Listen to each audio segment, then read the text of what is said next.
Mim's Christmas Jam by Andrea Davis Pinkney, illustrated by Brian Pinkney.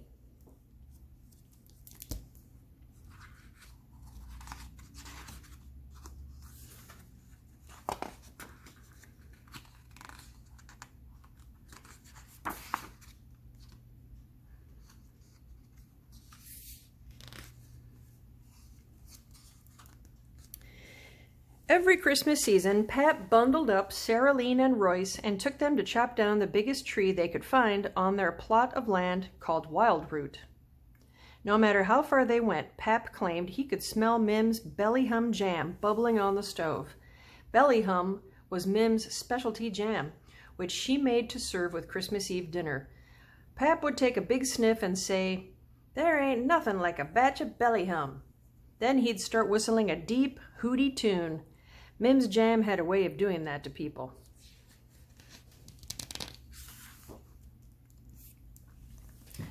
But this year, 1915, was different. Pap was off in New York City digging a long, wide hole for something called the subway. The holiday season wasn't the same without Pap. It was plain miserable. No tree, no whistling, no fun. If Pap was here in Pennsylvania, we'd be searching Wildroot for the biggest tree this side of Scranton, Royce whined. But he ain't here, Sarah Lean said. Ma'am hugged her children tightly. We still got my belly hum, she reminded them. And we can still decorate, even though we don't have a tree. Let's make a batch of belly hum for Pap. Spruce it up real nice, like a present from the mercantile.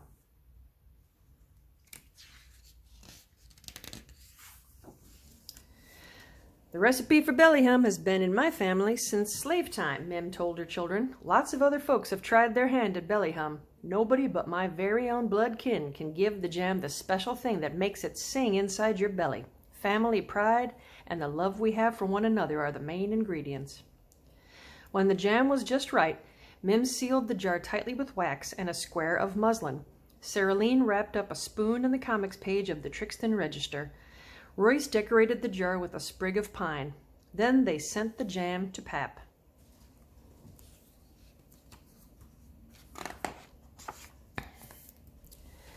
Way far off in New York, Pap worked underground with a crew called Sand Hogs.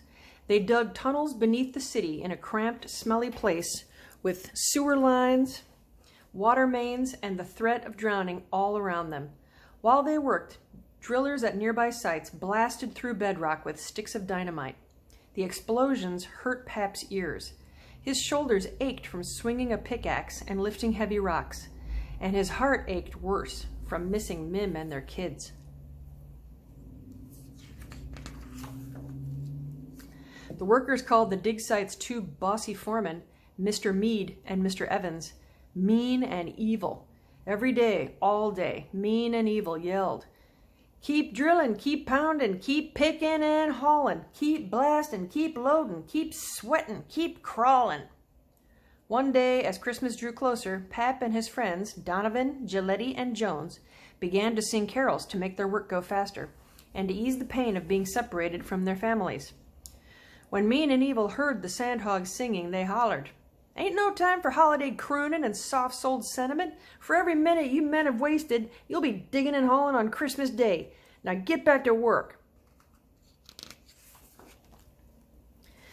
That evening, the bustling holiday shoppers made Pap miss the laughter and good times of Wildroot's holiday season even more. And he sure missed Mim's belly hum jam. There wasn't one bit of warmth in digging a hole, not an iota of fun in steel and stone. Pap wanted to go home, but his family needed the money he was earning, and now he wasn't even going to have a rest on Christmas Day.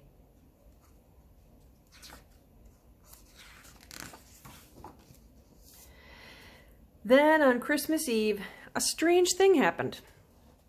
The jar of belly hum from Mim and the children arrived. Pap whistled as he carried the jam to share with his friends, but when he offered it, his friends refused. "You better put that stuff away," they warned. "If Mean and Evil catch us, we'll be bringing in the holiday with 20 extra verses of drilling, hauling, blasting, and crawling." As soon as the men spoke, Mr. Meade and Mr. Evans came around to inspect. "What's going on here?" Mean snarled. The foreman wore some serious frowns, but something had melted Pap's fear of Mr. Meade and Mr. Evans. He put a firm grip on the jam jar's lid and opened it with one twist. The delicious smell of Mim's belly hum filled the cold tunnel. "This is from Mim and our young'uns. Best jam you'll ever eat. Belly hum jam, Mim calls it."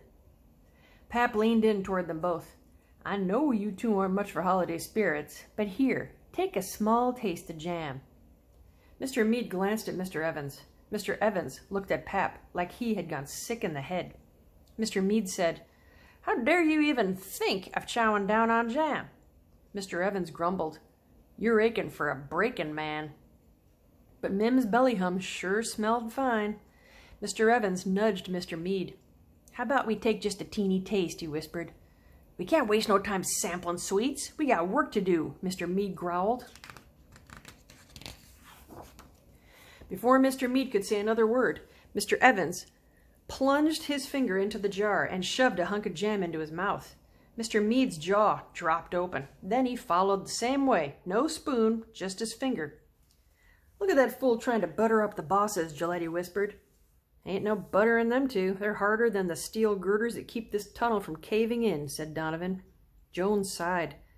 "Mean and evil will work us all till we're mincemeat." Pap watched and waited. The foremen were silent for a long moment. Finally, both foremen let out a slow groan. "That there is some tasty jam," Mr. Evans said. Mr. Meade just nodded. He was too busy smacking his lips to speak. Then Mr. Meade and Mr. Evans smiled at the same time. Nobody had ever seen them smile. Mr. Evans looked over at the busy crew. "Hey, you men," he shouted. "Stop that. Stop it right now, I say. This dig site is closed. Closed for Christmas." At first, the men couldn't believe what they were hearing. They kept on working, but Mr. Meade called out, "Quit drilling, quit bounding, quit picking and hauling, quit blasting, quit loading, quit sweating, quit crawling." One by one, the men stopped. First, the chiselers set down their picks. Then the sandhogs laid their shovels and pickaxes to rest. And finally, the rock men, who'd cleared mounds of dirt, put down their rusty buckets. Everyone in the tunnel fell silent. Then Mr. Meade said softly, "Merry Christmas, men." Pap gave his jar of belly hum to the foreman. "Merry Christmas to you too," he said. Back at Wildroot, Mim and the children were singing a Christmas Eve hymn by the fire. Outside, a hooty whistle flew forward. It came quietly at first, then louder and closer. "Sarah-Leen, you hear that?" Royce said.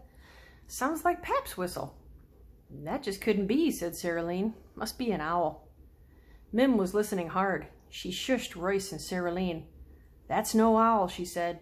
Soon the hooty whistle had heavy footsteps with it. Mim threw open the window. Royce called out, "Pap! Pap, is that you?" And right then a voice sprang out from the night. "Mim! Royce! Sarah-Leen, I'm home!" It was Pap. He was with his friends, who had a blue pine big as a bridge slung over their shoulders. "This is Gilletti, Donovan, and Jones," Pap called. "They've come to share Christmas Eve dinner and to sample Mim's belly hum." That night, as Christmas settled up to Wildroot, Mim spread a prayer of thanks for Pap's return and for the gift belly hum had brought. Then everyone shared in the fun of decorating the tree and the joy of Christmas Eve dinner.